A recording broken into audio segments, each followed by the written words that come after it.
जय श्री श्याम, जय मनोना धाम। आप सभी श्याम भक्तों का स्वागत है एक नई वीडियो में, एक ताजा अपडेट के साथ। तो इस वाली वीडियो में उन श्याम भक्तों के लिए बहुत ही महत्वपूर्ण जानकारी हम देने वाले हैं जो श्याम भक्त यहाँ पर पहली बार आ रहे हैं या फिर पहले भी कई बार आ चुके हैं और उनकी मनोकामना पूरी नहीं हुई है, और जो श्याम भक्त यहाँ पर 9 फरवरी से लेके 10 मार्च के बीच में आ रहे हैं। तो इस वाली वीडियो में उनके लिए बहुत ही ज्यादा महत्वपूर्ण जानकारी हम देने वाले हैं। जैसे कि महाराज जी अभी के टाइम पर बैठ रहे हैं, नहीं बैठ रहे हैं, 9 फरवरी से लेके 10 मार्च के बीच में महाराज जी कब कब धाम पर बैठेंगे, कब कब धाम पर नहीं बैठेंगे। क्योंकि दोस्तों आप अपने घर से प्लानिंग करके चलते हो कि इस तारीख को हम यहाँ पहुंचेंगे और इस तारीख को महाराज जी को मिलेंगे, इस तारीख से हम मंदिर के दर्शन करेंगे।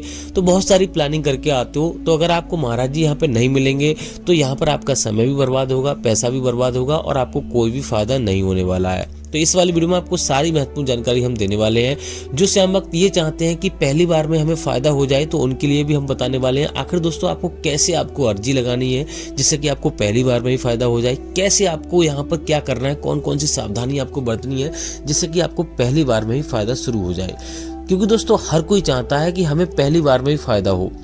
तो इस वाली वीडियो में आपको सारी चीजें आपको बताने वाले हैं। और जो श्याम भक्त पहली बार आ रहे हैं तो आखिर यहाँ पर ये धाम पड़ता कहाँ पर है, कौन से इसके नजदीकी रेलवे स्टेशन है, कैसे यहाँ पर आपको आना है।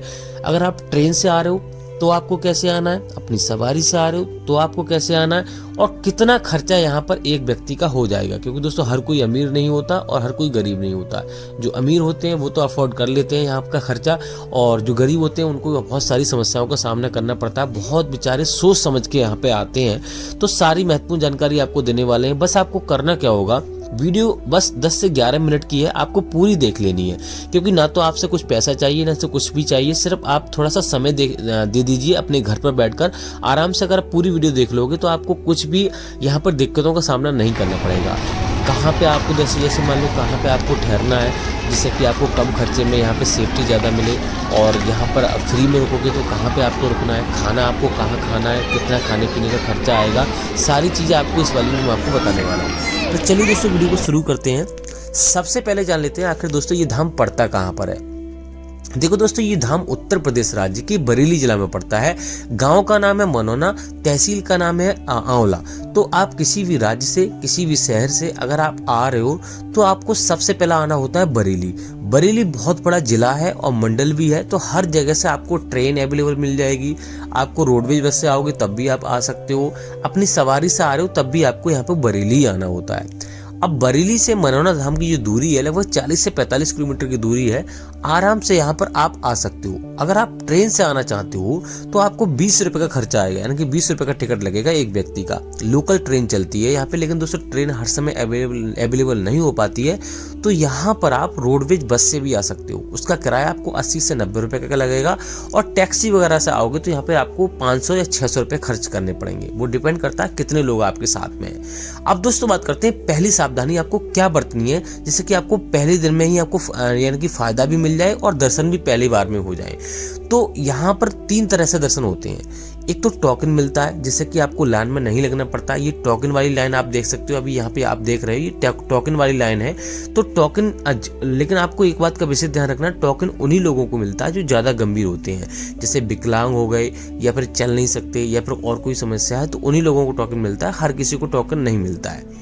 लेकिन दोस्तों यहाँ पर महाराज जी की लाइन अलग लगती है, मंदिर की लाइन अलग लगती है और टोकन की लाइन अलग लगती है। सुबह 4 बजे से लगना शुरू हो जाती है। इस बात का विशेष ध्यान रखना है। अगर आपको टोकन नहीं मिल पाता किसी कारणवश तो यहाँ पर आपको महाराज जी की लाइन में आपको लग जाना है, और यहाँ पर सुबह 4 बजे से आप लग जाओगे तो लगभग 10, 11, 12 बजे तक आपका नंबर आ जाएगा।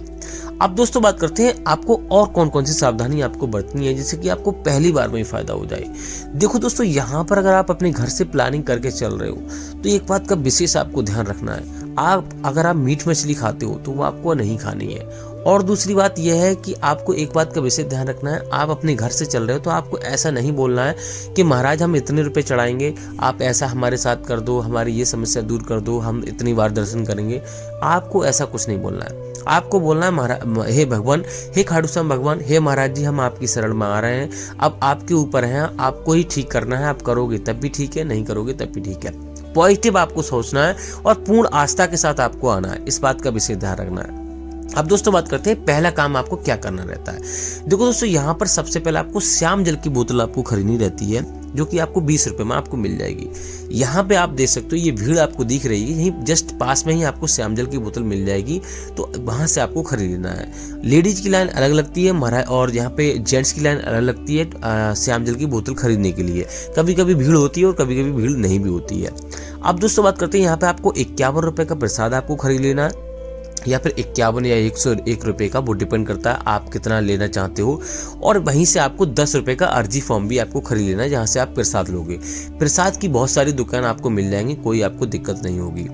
तो वहाँ से आपको अर्जी फॉर्म खरीद लेना। उस अर्जी फॉर्म में आपकी जो भी समस्या है वो आपको बारीकी से आपको लिख देनी है। और एक बात का विशेष ध्यान रखना है, जो आपको टोकन मिलता है वो अर्जी फॉर्म से ही मिलता है। 60 रुपए उसमें रखने होते हैं, 1 रुपये उसमें रखा हुआ होता है और 61 रुपए की अर्जी लगती है। तो आप जैसे लिफाफा आप लेके जाओगे उसी पर आपको मोहर लगा दी जाएगी टोकन की, और उसी से यहाँ पर आपको एंट्री होगी। लगभग 10 से 15 मिनट में नंबर आ जाएगा तो आपको टोकन मिल जाता है। टोकन नहीं मिलता है तो यहाँ पर आप देख सकते हो ये बहुत लंबी लाइन यहाँ पे लगती है। तो इस कटखड़े में जैसे ही आप पहुंच जाओगे तो ऐसा समझ लो कि आपको एक दिन में आपके दर्शन हो जाएंगे। महाराज जी इस कटखड़े को पूरा देखकर ही खत्म करते हैं जब भी उठते हैं। तो आपको यहाँ पे सुबह में आपको लाइन में लग जाना। अगर आपका मरीज सक्षम नहीं है, किसी स्वस्थ व्यक्ति को लाइन में लगा दीजिए। जब आपका नंबर आए तब अपने मरीज को आप बुला सकते हो। अब दोस्तों बात करते हैं, अगर आप सुबह में नहीं पहुंच पाते हैं तो यहाँ पर आपको सबसे पहले रुकने की व्यवस्था आपको देखनी है। यहाँ पर रुकने के लिए जगह जगह टीन सेट पड़े हुए हैं, यानी कि रैन बसेरा बने हुए हैं, वहां पर आप रुक सकते हो, फ्री में, आपको कोई चार्ज नहीं लगेगा।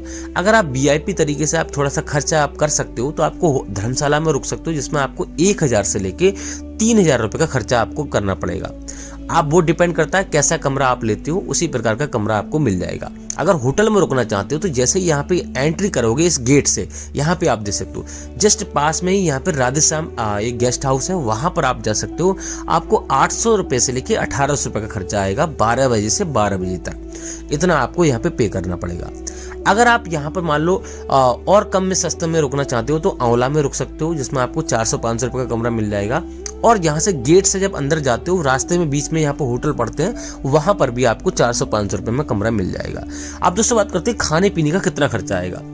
देखो दोस्तों, खाने की बात करते हैं, यहाँ पे 100 से 150 रुपए की थाली आपको मिलती है, शुद्ध शाकाहारी मस्त वाला खाना आपको मिल जाएगा, कोई आपको दिक्कत नहीं होगी। तो इतना खर्चा आप कर सकते हो। एक व्यक्ति का खर्चा लगभग नॉर्मल यहाँ पे 500 रुपए का आएगा।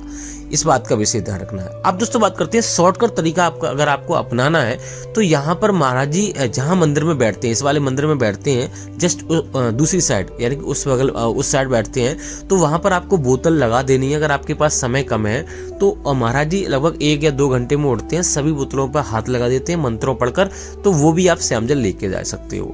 ये वाली जो लाइन देख रहे हैं ये मंदिर वाली लाइन है, तो आपको मंदिर में भी ऐसे ही लाइन लगानी पड़ती है। तो यहाँ पर आपको लगभग एक बात का विशेष ध्यान रखना, 2 से 3 दिन का समय आपके पास होना चाहिए, क्योंकि कभी कभी ऐसा होता है महाराज जी नहीं बैठते हैं और अचानक कहीं चले जाते हैं, तो आपको लगभग 2-3 दिन का समय आपके पास होना चाहिए, तभी आपको शांतिपूर्वक दर्शन होंगे। अब दोस्तों बात करते हैं और कौन कौन सी सावधानी आपको बरतनी है। देखो दोस्तों, महाराज जी के पास जैसे ही आप जाओगे, अगर आप अपने मरीज को लेकर नहीं लाना चाहते हो, महाराज जी ज़्यादातर बोलते हैं कि अगर आप ज़्यादा गंभीर मरीज है तो उसको लेकर ना आए, उसका फोटो ले आए, फ़ोन में ले आए। आजकल हर किसी के पास एंड्रॉयड फ़ोन है, तो महाराज जी को दिखा दें और आशीर्वाद दिला दें वहीं से, और श्याम जल पढ़वा के अपने घर ले जाएं। जब उसको फ़ायदा हो तब यहाँ पे आपको लेकर आना है। अन्यथा अगर मान लो आप लाना ही चाहते हैं तो यहाँ पर आपको महाराज जी, जैसे मान लो आप कोई एम्बुलेंस लेकर आए या ज़्यादा गंभीर मरीज है, तो आपको दरबारियों से बात करना पड़ेगा, उन्हें बताना पड़ेगा ऐसा ऐसा हमारा मरीज है। तो महाराज जी यहाँ पे स्पेशल तरीका से वहाँ पे देखने जाते हैं और आशीर्वाद देते हैं और यहाँ पे श्याम जल भी पिलाते हैं। और वो दोस्तों, अब दोस्तों बात करते हैं यहाँ पे श्याम जल आपको कैसे प्रयोग करना है। सुबह 4:30 बजे से लेके और दोपहर के 11:55 से पहले आपको श्याम जल का सेवन आपको कर लेना है, और डेली आपको श्याम जल का सेवन करना है, कभी भी गैप नहीं करना है। इस बात का विशेष ध्यान रखना है। और दोस्तों अब बात करते हैं यहाँ पे कौन कौन सी बीमारी महाराज जी देखते हैं, कौन कौन सी बीमारी नहीं देखते हैं। तो महाराज जी कोई सी बीमारी हो, कोई सी समस्या हो, XYZ हर किसी का निवारण है, क्योंकि यहाँ पे कोई डॉक्टरी इलाज नहीं होता है। यहाँ पर खाटू श्याम महाराज की कृपा होती है, यानी कि भगवान की कृपा होती है, उसी से कल्याण होता है। सिर्फ श्याम जल पिलाया जाता है, शुद्ध यानी कि ताजा यानी कि नल का जल पिलाया जाता है, मंत्रों द्वारा उच्चारण करके यानी कि पढ़कर, तो उसी से कल्याण हो जाता है। अब दोस्तों बात करते हैं महाराज जी कौन कौन से धाम पर बैठते हैं और कौन कौन से धाम पर नहीं बैठते हैं। देखो दोस्तों, पहले यहाँ पर वेडनेसडे और थर्सडे को महाराज धाम पर नहीं बैठते थे, लेकिन अब यहाँ पे दिन चेंज कर दिया है, यानी कि वेडनेसडे और ट्यूसडे को महाराज धाम पर नहीं बैठते, बाकी सभी दिन महाराज धाम पर बैठते हैं। अगर आप इन दोनों को छोड़कर आ रहे हैं तो आराम से महाराज जी आपको मिल जाएंगे। लेकिन दोस्तों आपको विशेष ध्यान रखना, हमारी डेली वीडियो देखनी है, क्योंकि अचानक कोई अपडेट आ जाता है तो महाराज जी अचानक कहीं पे चले जाते हैं। दोस्तों बात करते हैं महाराज जी अभी के टाइम पे बैठ रहे हैं नहीं बैठ रहे हैं। देखो दोस्तों, अभी के टाइम पे महाराज जी लगातार बैठ रहे हैं, और दोस्तों यहाँ पर 9 फरवरी से लेकर 10 मार्च के बीच में महाराज जी यहाँ पर 25 फरवरी तक महाराज जी धाम पर बैठने की आशंका है। लेकिन दोस्तों अचानक कोई अपडेट आता है, अचानक महाराज जी कहीं पे जाते हैं, आप बोलोगे भैया आपने तो बताया था कि 25 फरवरी तक बैठेंगे और महाराज जी नहीं मिले, तो अचानक कोई अपडेट आता है तो इसके लिए आप डेली वीडियो हमारी देखनी है। सुबह 9 बजे हम वीडियो डालते हैं तो डेली अपडेट देते रहते हैं। वैसे तो यही अपडेट है कि 25 फरवरी तक महाराज जी मिलेंगे, लेकिन अचानक कहीं चले जाते हैं, उसका अपडेट डेली देते रहते हैं। फिलहाल दोस्तों इस वाली वीडियो को यहीं रोकते हैं, तब तक लिए श्याम जय।